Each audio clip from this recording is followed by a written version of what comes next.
welcome in to the RinkWise Podcast. I'm Evan Maranofsky, remote, coming to you from an underground lair somewhere. I am with Pat Donnelly. Pat, what's up? What's going on from parts unknown? It's a Beanpot Tuesday, which I'm It is a excited Beanpot about. Tuesday. I got my Yeah, BU hat, got the sweatshirt, the mug, everything's going right now. So everything. Yeah, we're recording this on Tuesday, so the day of the Women's Beanpot Championship. And it's good that you care about the Beanpot because my care for the Beanpot, we've talked about this, is not as yeah, nearly as deep as yours. So, you're but missing I do. out. You're missing I out. I like this because the women are finally at TD Garden as they should have Yeah, been a that's long gonna be time really ago. cool. It's gonna be great. We're gonna have a story from it. But the Beanpot in general, as a UMass guy, just doesn't hit. Doesn't hit. My parents didn't go to a Beanpot school, so it's never been like a premier thing for me. But I will say, I went last year. I was there, and it was great. This year will be awesome because you got BCBU in Yeah, on the men's side in the first round. So that will be something to look forward to. But um, let's dive right in yeah, because I think it is topical. Now, again, this is going to come out after the women's beanpot is done, but I think the effects of it are going to last quite a while. But it is topical that we talk about this first thing with the women's beanpot being the day that we're recording. And in our recent magazine, which just dropped, I encourage you all to go check it out. The cover is the growth of girls hockey in New England and in America. And when we were discussing what the cover would be for the January February magazine, we went through some things, typical. Is there top prospect to go on it? Is there a prep team that's worth, but it's hard to put a prep team on there in the middle of the season because a lot can change. Is there a high school team? And we really wasn't anything. And I was like, and we both said this, it's time to put a girl on the cover. yeah, And our chief content officer, Sean Leahy, came up with the brilliant idea of let's take a look at, let's see how much girls hockey's grown in the last like 10 years, right? And we were expecting some definitely increases because it's grown. But when we dove into the numbers, and I should say you and Sean dove into those numbers, yeah, at great length. It's grown more than we even imagined. And yeah, and there and I think that's when we realized, all right, there is not just a story here. This is a big freaking deal of how much it's grown everywhere. Not just in Massachusetts, not just in Vermont and Connecticut and New England in general, but it's skyrocketed in the last 10 years. yeah. I mean, I'll give a lot of credit to Sean for the numbers too. He made my life really easy. I was gonna say I saw that email with the in-depth numbers. I'm like, man, is there should Yeah, I be doing something here too? Like it was deep, that he was went deep. pretty crazy, which was really awesome and helped the story a lot. But yeah, I mean, I'll throw some of those numbers at you. In the last decade, girls have been playing hockey, at least by, USA Hockey's registration numbers and all that, in the US is up 39% from like 65,000 to over 91,000. It's a lot of girls playing hockey. Yeah. And, by comparison, you look at boys hockey and, we're not here to compare and be like, oh, girls hockey, boys hockey. We're just, looking Is at them. boys hockey dead? Are boys not playing hockey? It's Hot over. seat. Hot seat, boys hockey. So I mean, so girls hockey's grown by 39% across all age groups. You look at boys hockey in that same decade, 4.6%. Which is again like kind of staggering, even though we're not really here to, compare it. And when you boil it down to New England, Massachusetts has been like, sort of the main driver. It's 21% in Mass. And I think all of New England's right around 16%. I don't have it in front of me, but it was that ballpark. So again, some really significant growth around here too. And, a lot of the crux of the story was talking to just some of the people who are really in deep with the game around the area, Ed Bourget from, Mass Hockey. He's their girls player development director. He coaches at BB&N. Krista Talbot-Saifu, she's been at Williston since '04. Tom Reeser's been at Nobles for 23 years. There's Dan Nigerian. He's been at Duxbury for a while. He's all in on the MIA side. And we also had Sherry Bonowitz, who's the New England District's girls director. And so a lot of people who could provide a lot of insight into this. And, I think one of the biggest things was when you look at, especially like high school and prep, where in the MIAA, girls hockey has seen a pretty big spike as far as, the schools that are offering it. It increased from 125 to 211 in the last 10 years. So 69% increase. Boys hockey actually dipped 298 schools to 279. And, that's getting into co-ops and all that stuff. It's kind of some gray areas in there too. But still some significant growth. And really the crux of it though, where, prep school is probably not as many teams as there were, like, not, I shouldn't say that. There's hasn't been the same growth of teams in the last 10 years just because of the huge undertaking it takes to start a hockey program. You need 20, 25 players, you need the rink, you need the ice time, all that stuff. Whereas opposed to basketball, you can just get 10 kids together and use the gym for an hour. Yeah. And so, but when you look at the prep school and high school side, the biggest growth is really like when you look at how many schools now have JV teams, how many schools now have freshman teams as well. One of the things Tom Reeser talked about a lot was when he started in 2000, his team was made up of mainly multi-sport athletes, and hockey was just another thing they did, and they were just really athletic, so they were good at hockey too. And now you look at his team, everyone's on a club team. Everyone wants to play hockey in college. And, specialization has something to do with it. That's neither here nor there for now. Specialization is its own thing for another day. Yeah. That's another cover story. That's a That's complete, long, that is a that's long down completely the road. different can of worms that we could spend a lot of time on. But just a lot of that and more kids playing, sticking with it, specializing in it, developing their skills in the off season. There are so many more girls playing hockey at these schools. I think BBNN has 77 girls from 6th grade to 12 playing hockey. So it's pretty staggering. And the other thing is not just at the high school and the prep levels, but at the youth levels. I think one of the big things, and Krista Talbot Siphon from Williston brought this up, is when she was playing, she was like 12 on like a U19 team. Yep. And there's a quote in here from Tom Reeser that's pretty interesting, and talking about how his daughters, who both played at Yale, Assabet was the only thing that that was the big program, and that was it. And he said, we started going to Assabet, but they didn't really have much of a choice. I mean, I look at the makeup of my team now, and I think we represent at least 6 or 7 different club programs. Some of these kids started probably at U10 with their club programs. Back in those days, you might have had U12, U15, and U19 because there weren't enough to sort of fill every 2-year increment. We just didn't have the array of programs that there are now. Ed Bourget talked about with his Bay State Breakers.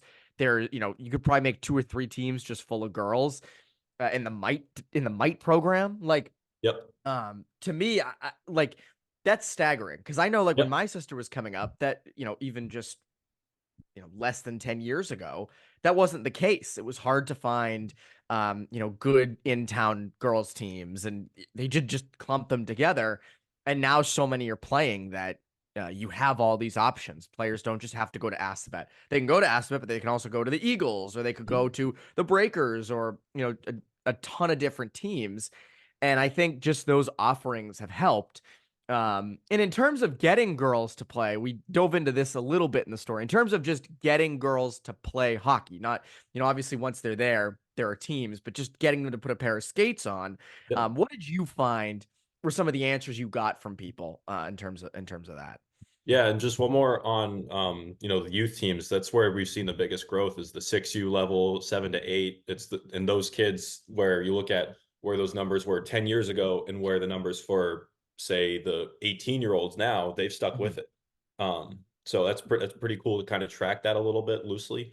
But yeah, as far as like getting kids to just play hockey, one of the things a lot of people talked about was USA Hockey's initiatives, this try hockey for free. And even then, like, kids that are already playing or kind of deciding whether or not to stick with it, obviously it's sort of the same thing we talked about with starting a hockey program. It's like you can't just plop a rink somewhere.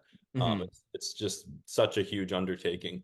But one of the things is the new American development model and small area games becoming such a huge focus. You can get even more kids on the ice at the same time. Like, I'm sure when we had our bantam practices at 10 at night, it was just our team for the full 50 minutes. But now you could probably like peewee squirts and maybe even bantams. You could split it half ice, run 2 teams, small area stuff. And that's really what's helping kids not only like get on the ice, but also learn the game better. Because the small area stuff has been such a huge help.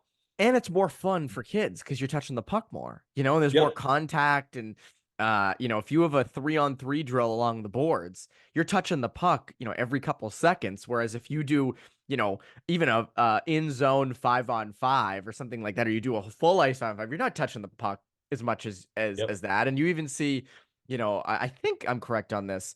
A lot of mites now and things like that is like half ice, and Yeah. they Yep. play smaller games, so the kids are getting more puck touches. And yes, it develops them more, which is great. But even to just keep them going, I mean, you see now with kids, attention spans are shorter. Our attention spans are shorter. Like, you need to be kind of being stimulated at all times. And I think hockey, small area games do that for Yeah. hockey. So You look at little kids too, and they're, maybe again, back when we were younger, they're going full ice, and you're just a little kid. The ice is huge, and you're yeah, getting so tired out there, you're not enjoying it. So it's definitely just such a, better way of breaking it up. it is. It is. And I think, it's crazy, the numbers. And as I'm going through the story now, I mean, first of all, you did such a great job on this. I think that's the first and foremost thing. But I mean, just the growth. And the other thing is, this isn't to be like girls hockey's here, it's arrived. No, it's growing fast and it's not stopping. Like, I think Yeah. that's one of the things is like it's almost like it's like the late 90s and we're like, yeah, the internet, it's growing. It's like, no, the internet's growing and it's going to Yeah. astronomically grow even more. Like, girls hockey, and a lot of people listening know this better than us, is going to continue to grow and grow fast. And I think Yeah. that's kind of one of the big themes of this story. And there are probably a lot of people listening too. They're like, yeah, where have you guys been? Exactly. And you'd be right to say that. Yeah. But even then, even when you look at sort of when we talk about development too with the numbers, Mass Hockey has its festival every spring, and CCM High Performance. From 2014, they had 6 skater groups. Last year, they had 18, Mhm. triple. Um, in the New England District tryouts, Sherry Bonowitz said, they had 240 in 2022. They had 280 girls try out last year. They're expecting more this year. So I'd imagine they'd probably top 300 girls trying out. Um, and a big part of that, Ed Bourget talked about it, Sherry talked about it, was just the overall improvement in coaching, where even if it's coaches who have been around for a while, or especially newer coaches who have played D1 hockey, have played professional hockey, have played on Olympic teams or national teams too. You got Katie Burt, Tony Aniano, McKenna Newkirk, Sarah DaCosta, who has her program in Rhode Island with Vicky Lamorello, like just real, like Sherry said, real people that girls can look at and see, wow, they like, they did it too, and they're like kind of paying it forward. They are. And I think that's been one of the other big developments that you touched on in the story is just, as you said, the coming back, seeing someone that made it, being like, oh my Yeah. God, I can do that too. And getting their advice, right? Like, these are most likely those women did not have, a ton of people in their hockey careers kind of who had been through that before. And again, that's because they were sort of first one through the wall kind of type thing. Yep. Whereas now you're getting a lot of, like girls like the Averill sisters, right? Mm-hmm. Have women they can look women female coaches they can look up to and go, oh my God, they did it this way. I can kind of follow that path. So I think that's been another development. And Yeah. it's becoming not more I don't know if mainstream's the right word, but I think it's just it's evening out with boys in a sense. I mean, it's getting there, and I think this story did a really good job of illustrating that and how much it's growing. Hey, it's Bobby Moran, Director of Athletics at Thayer Academy. You know what? Experience matters, and Thayer Academy's professional coaching staff understands how to work with each student athlete to help them succeed. Our coaches and faculty are committed to ensuring both 5th to 12th graders feel known, connected, and prepared. This is Thayer's secret sauce, nurturing each student to reach their full potential. Here, success is truly a team sport. Are you ready for your child to take the next step? See what Thayer has to offer at thayer.org. That's THAYER.org.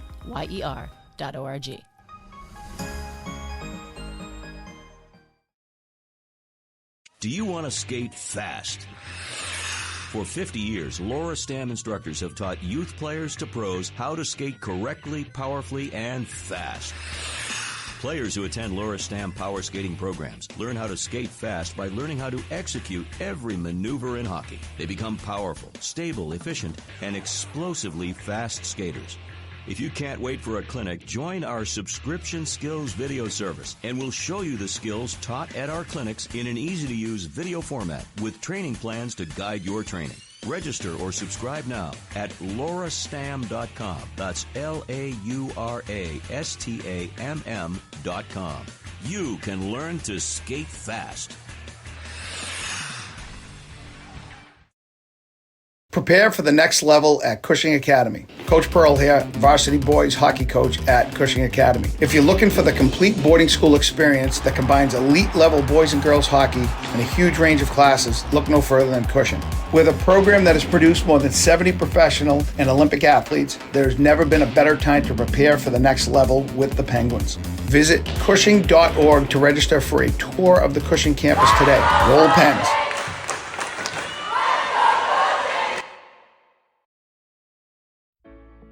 Hi, my name is Chris Santello. I'm the owner and president of Impact Hockey Consulting. After seeing and hearing how poorly hockey players and their parents were being advised with false hope and direction over the years, I decided to start Impact Hockey Consulting with a vision to help hockey players and families through their hockey journey. We do it the right way with an honest assessment and feedback of where they are in their hockey career. At Impact Hockey Consulting, we believe every player should be treated with the utmost respect and honesty to support their needs throughout their path. At IHC, we specialize in advising, mentoring, player development, video analysis, and the proper placement for each player.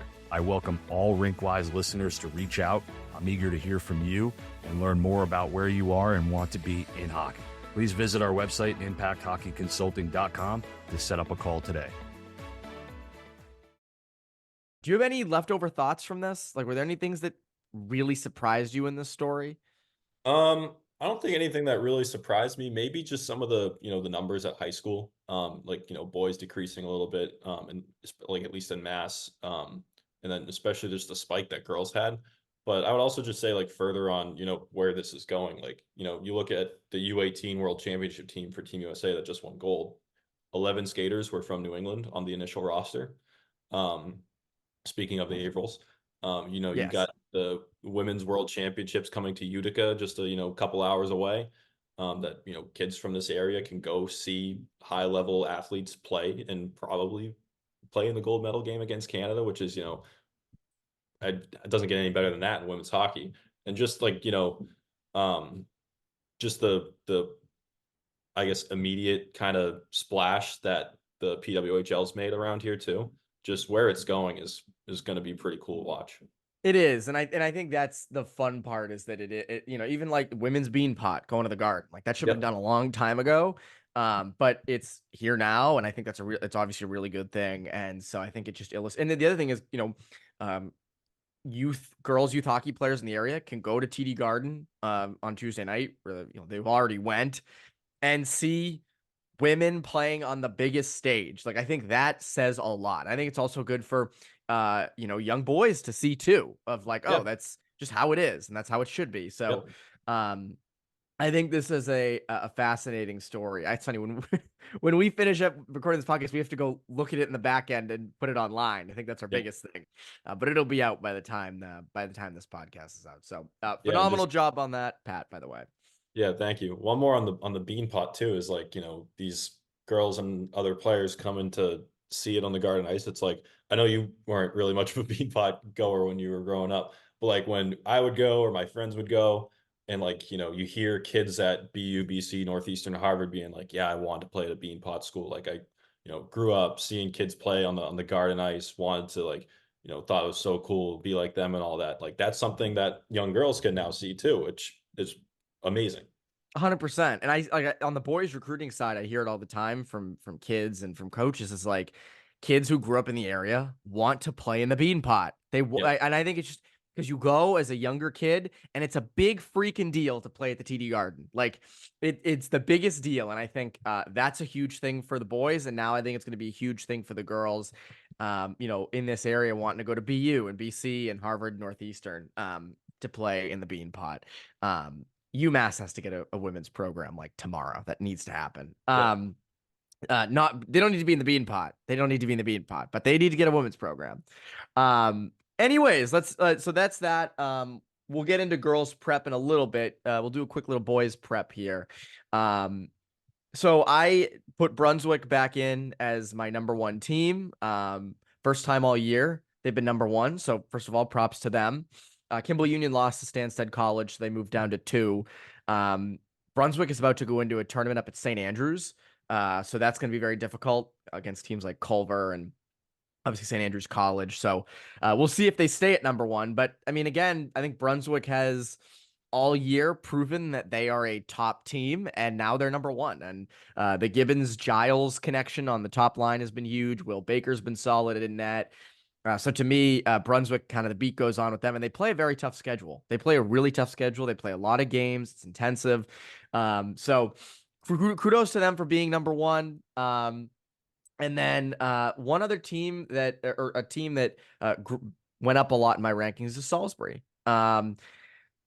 Andrew Will has made a habit of his teams just getting right in the second half after the holiday tournaments, getting better, all that stuff. And that's what Salisbury's done. They beat Kent 5-1 the other day, which is huge. So they moved up to number 7 for me. So they are, I think USHR has them in the Elite 8 still. I don't think they've had them fall out of the Elite 8. Salisbury's going to be there, I think, in the Elite 8 at the end of the year. They always find a way. I know they didn't last year, but I think they're going to find a way this year. In net with Cooper Fleming and Steven Luciano, they've kind of shared the net, and it's worked. Fleming had the big win against Kent. Luciano beat Trinity Pauling. So I think they're going to be there. You even look at Seamus Latta and Connor Davis have been really solid. Nicholas Petrut, another senior, so they're going to be there. So they move up to 7 for me. And then 2 teams I want to highlight before we move on to other stuff. St. George's and Phillips Andover. St. George's was one of my preseason teams I had in my top 10. A lot of people were like, what? Why are they in your top? St. George's? And I said, hear me out. They got a good roster. They got a deep roster. They got additions. They have a new coach. I said that's going to be a team that is going to be there. And they move up. I think they're either 6 or 7 for me this week. And last I checked, they were first in the large school tournament or in the small school tournament. I think St. George's to me is my sleeper Elite 8 team that if they got in, I think could do some serious damage. They are big up front. Colin Walsh, Ben Buckley, Ryan Staples is a really skilled center. Max Donatelli is a good young 07 sophomore wing. On defense, they're super mobile. They're not big on defense. Nathan Walsh and Marco Sinerci are not the biggest guys, but boy, can they move the puck. Everett Baldwin, Providence commit. He's a beast. And then in net, you have Ryder Shea, who's committed to Maine. Ryder Shea is from my hometown. So yes, he's Framingham guy. Got to have the Framingham guy in there. But he's been sensational this year. And I think St. George's, to me, if they got in the Elite 8, could be a team that upsets a top seed because of how deep they are and how hard and physical they play. Because I saw them at St. Mark's on Saturday. So St. George's is one. And then another one is Phillips Andover. They got in my top 10 last week. They fell out of it this week just because they lost to Nobles 1-0, but they did beat St. Seb's 7-6 in overtime. Wish I was at that game. That sounds like a hell of a game to be at. Yeah. But they're a team that's also in the mix. They're good. They got, the Skronics are terrific. Creighton Robertson Palmer up front. So they're going to be there as well. But St. George's is an interesting one because before the season, when we were looking at cover teams, I was like, would St. George's make sense? Like, they got a lot of new players, new coach. Like, it's a new era there. But then it was Seb's. Seb's deserved it. They have great roster. But St. George's has been one of my predictions that has come true. So I'll give myself that. Yeah, you can save St. George's for the next team you jinx. So yeah, that's right. I saved them. I didn't want them to have to go through my jinx. But so yeah, they've been good. Yeah. And then who was that? Wait, there was one of the speaking of things I wish I did at the beginning of the year before we move on to girls prep. Mm-hmm. So there was a Rivers story in the magazine that I did on the 4 8th graders who have been tearing it up. And Carter Meyer was someone, and Finn Sears as well, and Sam Pandolfo. All four of them I saw in the fall with the Junior Eagles 14 team. And I knew they were all going to Rivers. But Carter Meyer, to me, has been outstanding. And he leads Rivers in points at the time of recording. He leads Rivers in goals. He's an 8th grader. Finn Sears, by the way, is second behind him in points. So Finn Sears is not far off. But when I was doing my all ISL Eberhardt first and second team, I had Carter Meyer on that second team. And at the last second, I said, he's an 8th grader. I haven't seen an 8th grader do like damage in a while in prep. It hasn't happened in a long time. Like, there's probably an upperclassman who, is good. I should put on the list ahead of Carter. So I took him off. I took Carter Meyer off the list. Dumb move, because that would have looked really smart right now. But at the time, I was like, nah, I'm going to play it safe. I'm going to, instead of going for the first down here, I'm going to, not punt, but I'm going to, I'm going to run. I'm going to run the clock a little bit. And instead, I missed the chance of looking like a genius. So I promise Carter Meyer was on that second team. I had it, but I didn't have the courage to follow through on it. So yeah, stupid. exactly. That was a safe pick. It was safe pick. Exactly. Yeah, no, we all had it. We had some younger players who were like, and then what? I forget who it was, but we were like, oh man, how's this junior upperclassman at X school not on here? And we switched him out. So same deal across the board. Exactly. It's hard to pick. People are always like, oh, like how'd you pick that person? And it's like, because it's hard. There's so many people that kids, especially in high school age, they all like some kids get a lot bigger in the summer. They get better. Some kids we see a lot during the fall. Some we don't. So yeah, some kids get missed. But Carter Meyer, I had him there. But he'll be on it next year. That's for sure. I mean, I think all four of those kids will probably be on one of those, like the second or first team Eberhardt next year, because they've been so good. But Rivers, by the way, 9-6-1 at the time of recording. And they're basically the 8th graders have been the big heart of. There's also a lot of other kids on the team who've been doing a great job. Justin Graff and Will Hatton, Caden Maselli, who are older. But those 8th graders make everybody look so much older. Like I'm like, oh, Freddie Meyer. Freddie Meyer's a freshman. It's funny how it resets the mentality on the team. Yeah. But that's our boys prep minute. Girls prep. What's been sticking out to you? So girls prep, the rankings were really tough this week, and I'll be the first to admit I think I handcuffed myself a little bit by Deerfield for a little while. I was reluctant, like, like beat a real team, and now they have, and they're getting their due. They're in the top 3. Choate was sort of in that same boat for a while where I was reluctant, sort of for no reason. And so, but now they're at 6, but I handcuffed myself a little bit because I took Westminster out last week. They should have stayed in. And so we had quite a big shakeup because Tabor and Kent, who have been sort of in the top 5 all season, Tabor's fallen out. Kent's at 10. Kent's on the ropes. But it's for good reason, because Kent has had really tough stretch lately. They've lost 3 straight after starting undefeated. They've winless in 5 of 6. 1, 3, and 2. Them and Tabor are sort of in the same boat where the offense has sort of really dried up. They're losing a lot of 2-1, 1-0, 2-0 games. And, if you go look at their box scores, it's not something I like to harp on too much, but, if you look at their scores, they haven't, like Kent's, I think, averaged 2 goals a game in their last 10. Tabor's sort of in the same boat. Like, it's just not going to get it done, especially with how deep the girls' side is this year. So those both teams are kind of on the ropes. Thayer and New Hampton are still in the hunt. Thayer actually had a huge win over Tabor last week, 6-3. And so, but then you get into, the rest of it. Groton moves up, sort of an easier week. They smoked Proctor 8-0, 3-1 win at Rivers. Tina Scalise had 4 goals against Proctor. I saw that. That's crazy. Yeah, she and Maddie Cronin had a hat trick. Scalise last week was over 2 points a game. This year she's this week she's just under. So got to pick it back up. You gotta move along. Come on, they gotta get 2 points a game. Yeah, Westminster's back in. They're up to 7.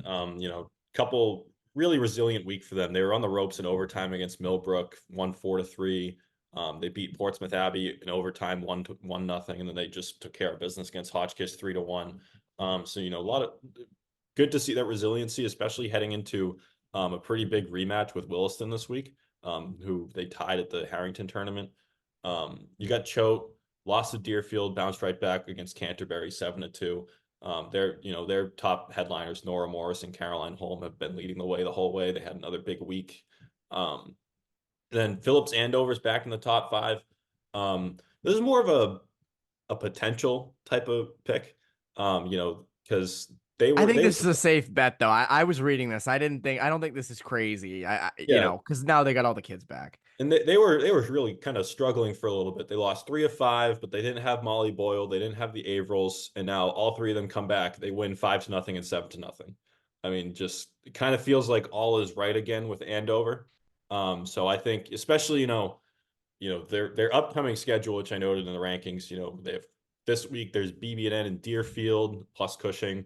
And then they're just included in the schedule the rest of the way. Tabor, New Hampton, Wilson, Nobles, Loomis. It's kind of giving Deerfield a run for its money with like maybe the hardest schedule the rest of the season.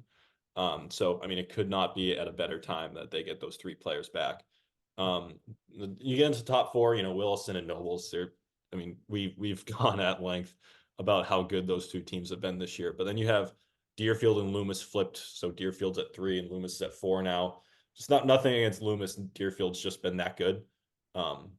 Annie Dingus, I hope I'm saying that right, has just been fantastic. She had 5 points last week. 4 of them were goals. So she's, I believe, second in the NEPSAC in points and leading the way in goals with 18 and 16 games. Wow. So, yeah. And Loomis what's impressed me most about Loomis, I'll wrap up with this, is, it's been a lot by committee this season. They've had Grace Morin, who's leading the way, but, she had a quiet week last week. Chloe Obser, and both of those players, everyone's kind of missed some time too. Nobody's played in every game except for some of the secondary scorers like Annie Schwartz, who's a sophomore, someone we were kind of expecting to take a step this year, kind of around the same level as last year. But, maybe she had the overtime winner against Tabor last week. Maybe that can sort of jumpstart her here. But yeah, like Loomis has been weird. Like a lot of their top producers have sort of been out at various times and they've still been getting it done. So that's been most impressive for me. Yeah, I think you're right on Loomis, and I think you're right on Andover. Those 2 teams kind of, Loomis winning in weird ways, but then Andover getting back some, obviously high-end talent. I think is going to help. I think there's going to be a lot more shakeups in your top 10 over these next bunch of weeks because Andover, if Molly Boyle and the Averill sisters didn't have to go play in the tournament, they would probably be a firm top 3 team, and now they're working their way back in, which is going to really shake things up. Or who knows, Deerfield might stay up there. So we'll see what ends up happening with girls prep. We'll have a lot more on that as the weeks roll on. Moving along to boys MIAA. So the big thing in the boys MIAA is the Ed Burns Coffee Pot tournament begins this week. So it starts this Sunday. The top 8 seeds, which have not come out at the time of recording, will play in Arlington, and the bottom 8 will play at Canton Ice House, which is actually a good place to have that. Last year, the bottom 8 played at Natick, which was kind of random because it's just one sheet, and it's just I was there. I'm glad it's at Canton this year for those 9 through 16 seeds, but it's all public schools, which I love. It's a public school. It's public school invite only, and while the seeds are not out yet, there was an early kind of look at what the seeds might be a couple days ago. And the favorites look like Hingham, Canton, which is D2, Tewksbury, which is D2, Arlington, Reading, Marshfield. I think Braintree is like 7-ish seed. And then the 8th seed is kind of still up for grabs. But to me, the favorites, and it's only for boys, by the way. I don't think they have a girls coffee pot tournament. But Hingham, Arlington, Reading, Marshfield, Canton, Tewksbury. To me, those are the favorites. Canton's been outstanding in Division 2. So is Tewksbury. Tewksbury's kind of always a powerhouse down there. But Canton is as well. So those are 2 really good ones. But to me, what I'm fascinated about as someone who does the Division 1 boys rankings every week is Hingham, Arlington, Reading, Marshfield. Who's the best of those 4? So far, I don't think there's a clear answer. Arlington's been ahead of the crew. Reading has kind of surged of late. Marshfield's always there. And Hingham is usually the favorite. And they've had some struggles at times. So I'm fascinated to see how those 4 teams kind of do this week. So it's I believe it's a 3-weekend event. So it goes a long way. It goes a long time. First round, semifinal, and then the championship. So I know you'll be there. I think we're splitting games in Arlington for the top 8 seeds. So that'll be exciting. I know that the environment is going to be great. But again, I don't, there's out of the 4 Division 1 teams there, I don't have one that I'm like, that's the one, that's the team. I have not seen Arlington yet this year. So I am very excited to see them because I know they're a very young team. But they're so structured and they're well coached and they're always there. The winning just kind of happens. So I'm interested to see how they do against the rest of that group. Yeah, I mean, even when last time we talked, and Arlington, I think, was 4th in your rankings.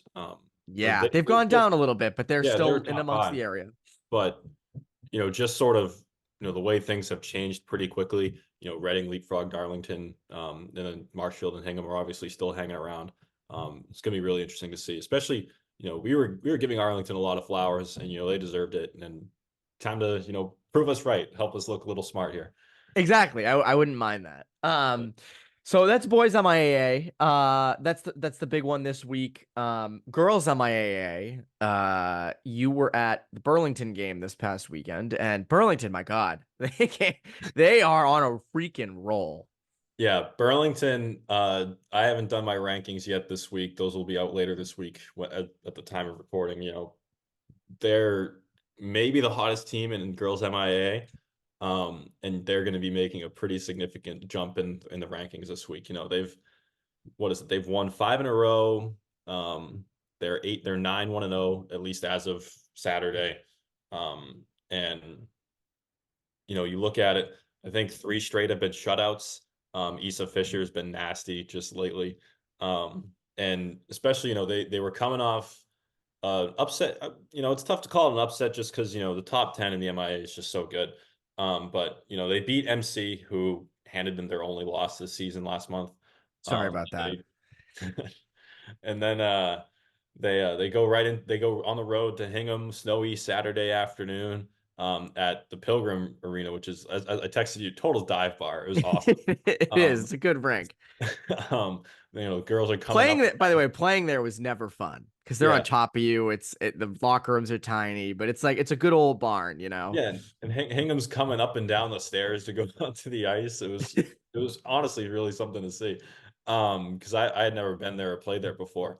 But Burlington, Hingham had a ton of zone time, especially in the first. And Burlington just happy to just lean on Issa Fisher, keep Hingham to the outside, just throw everything at the net, and if Issa Fisher can see it, she's going to save it.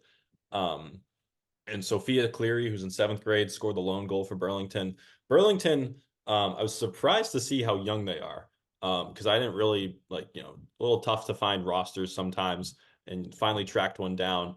And just 7th graders, 8th graders. It's crazy. Sophia Cleary is a 2011 birthday. I was editing your story and I texted you. I was like, "What year was she born in?" And you're like, 20. I'm like, 2011. Yeah. Jaw dropped when I saw that. I refused to believe that that's a real year. But someone I was really impressed with is another 7th grader. She's a 2010. Is Chloe Rabazi. I hope I'm saying that right. You would never know she's in 7th grade.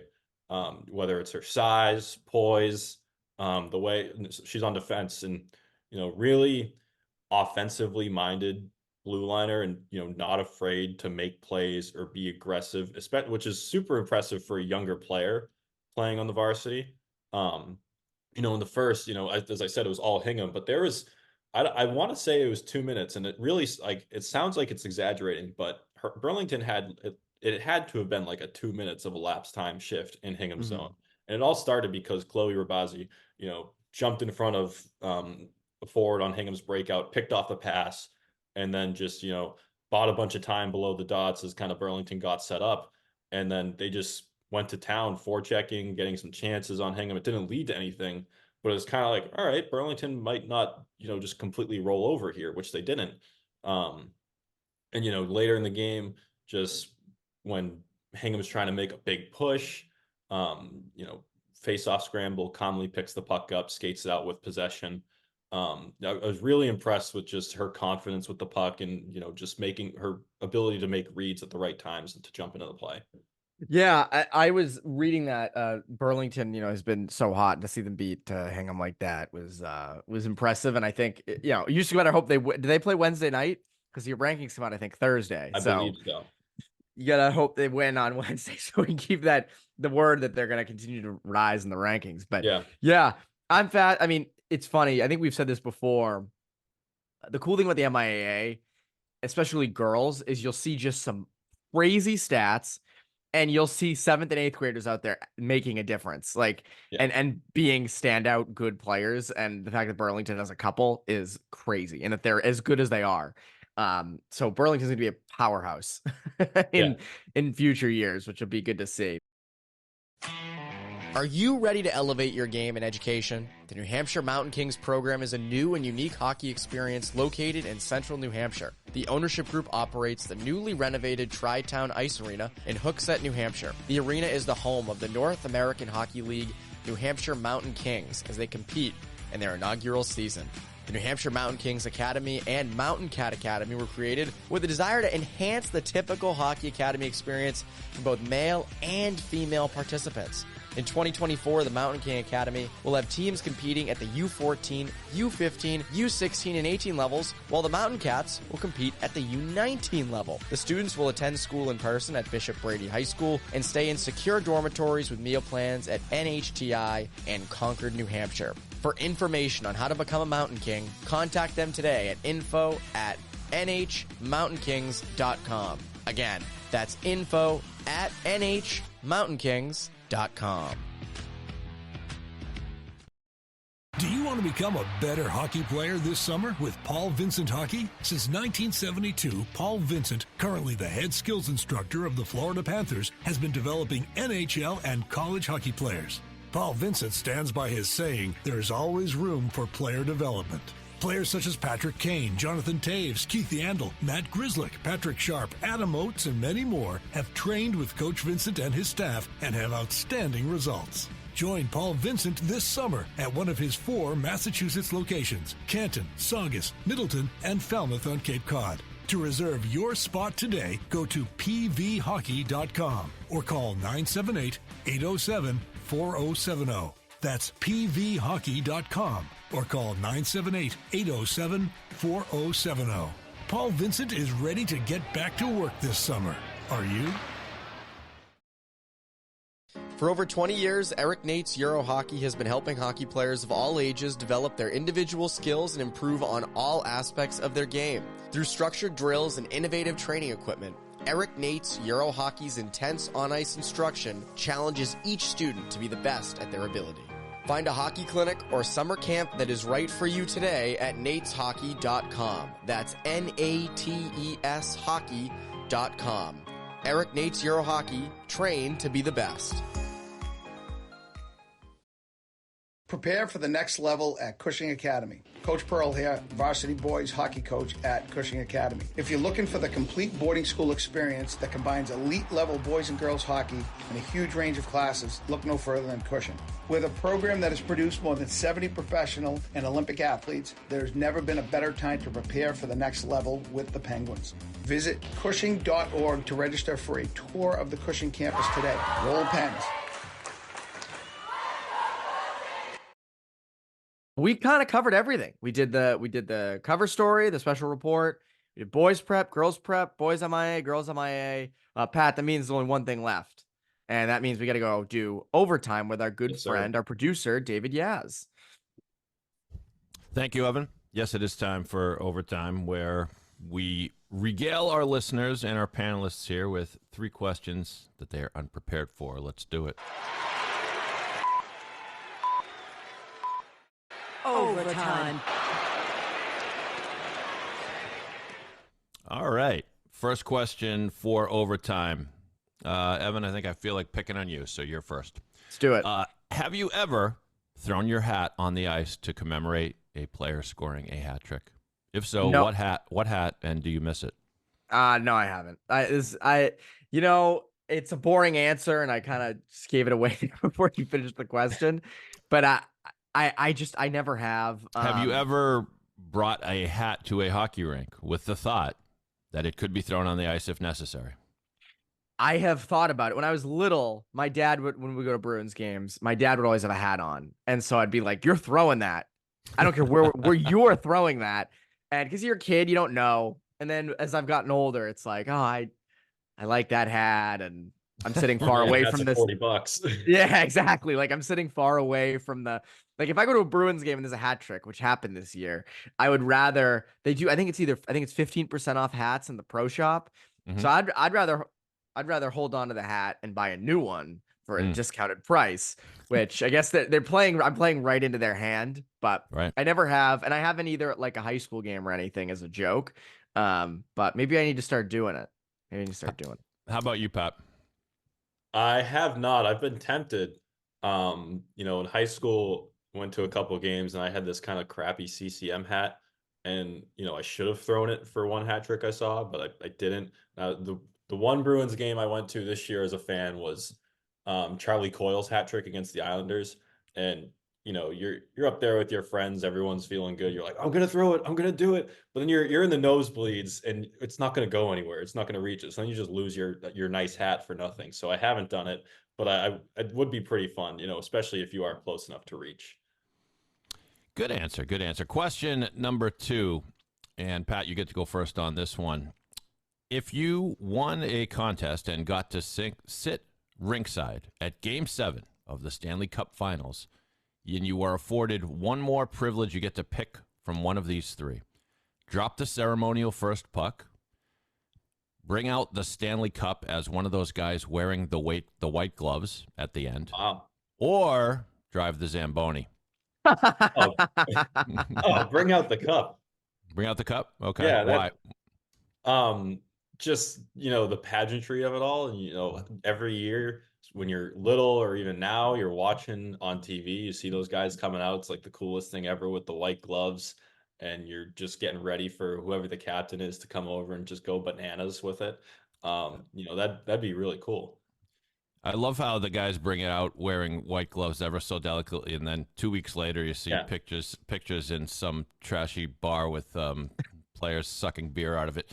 Yeah. Evan, same question. First puck, Stanley Cup, or drive the Zamboni?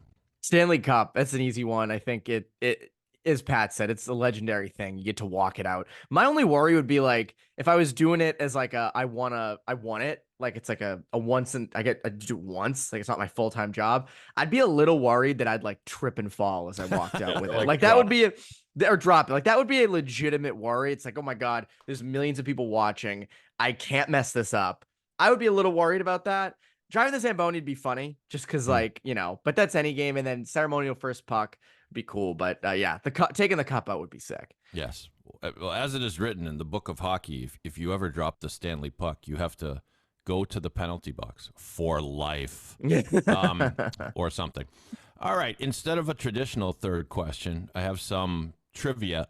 I guess you'd call it trivia for the third question. What I'm going to do is give you some terms that are hockey terms which have been adapted for real life. And I'll give you an example.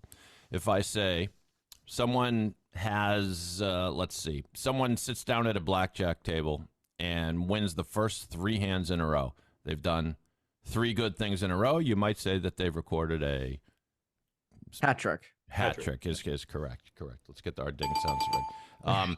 So these will follow, and I'll go.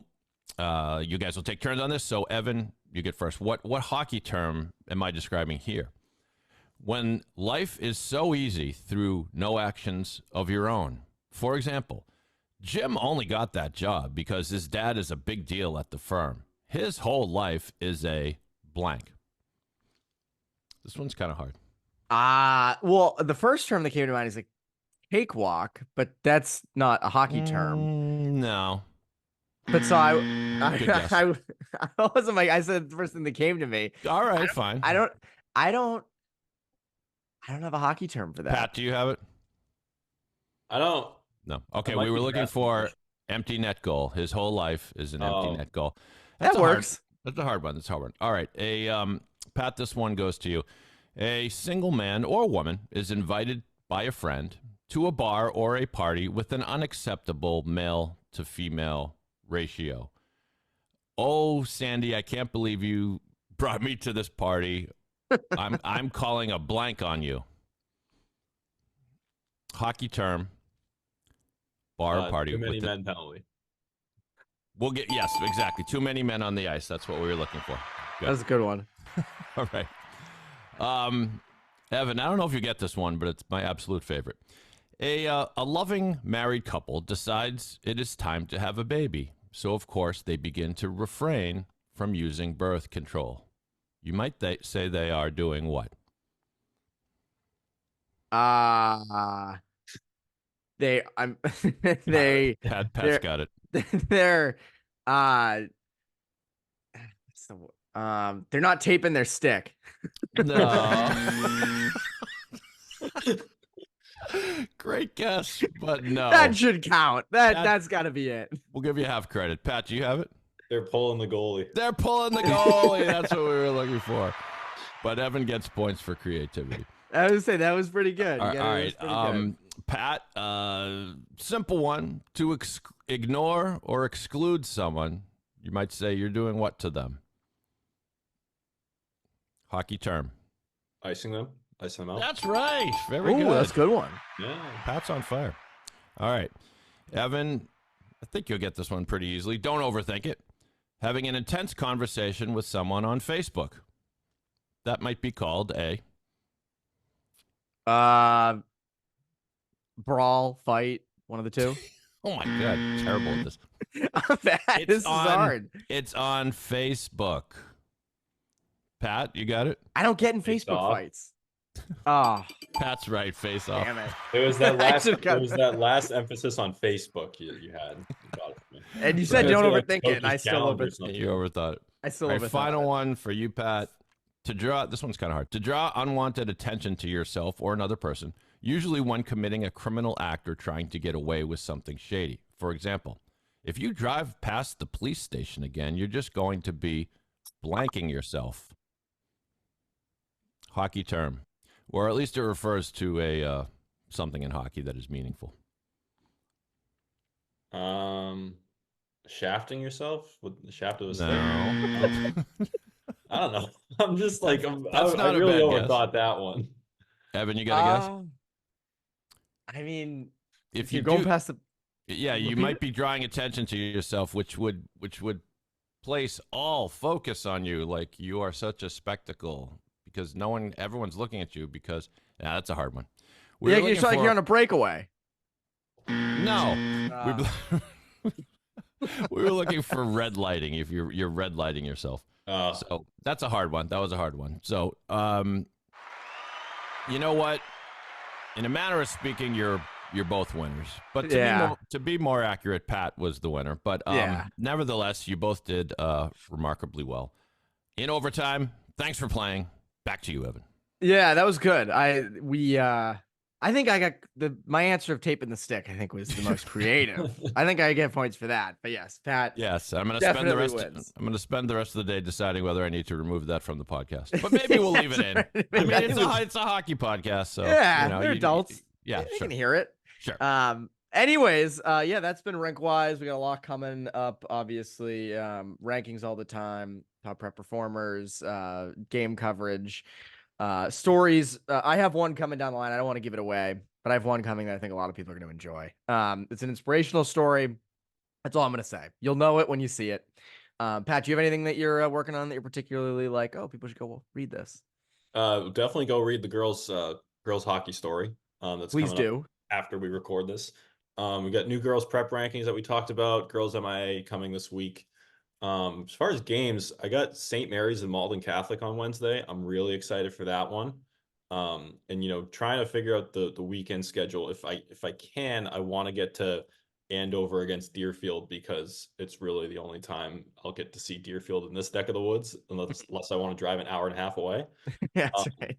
So I'm gonna try and move mountains to make that happen. to get there for Saturday. But other than that, just getting more magazine content out there on the site. Yeah, for sure. I think Wednesday, which is tomorrow as we're recording this, I'm either gonna go to Loomis Avon, which is quite a drive. On a Wednesday, it's tough. So I don't know if I'm gonna do that. But the thought was there. It's like the Carter Meyer thing. The thought was there. But Seb's plays Nobles, which is always a big matchup.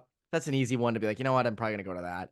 And then this weekend, I'm not sure yet. We know I have the Ed Burns Coffee Pot tournament on Sunday, so we'll have that. So lots more coming down the line. As always, there's always content flowing. I had a parent come up to me at a rink recently and say I swear to God, there was too much. Said couldn't keep up with it. So there's too much, couldn't keep up with it. And he said it and he meant it in a nice way. So I appreciated that. But anyways, that's Pat Donnelly. I'm Evan Marinovsky. RinkWise is a Seamans Media production produced by the great David Yaz. You RinkWise listeners, have a great rest of your week.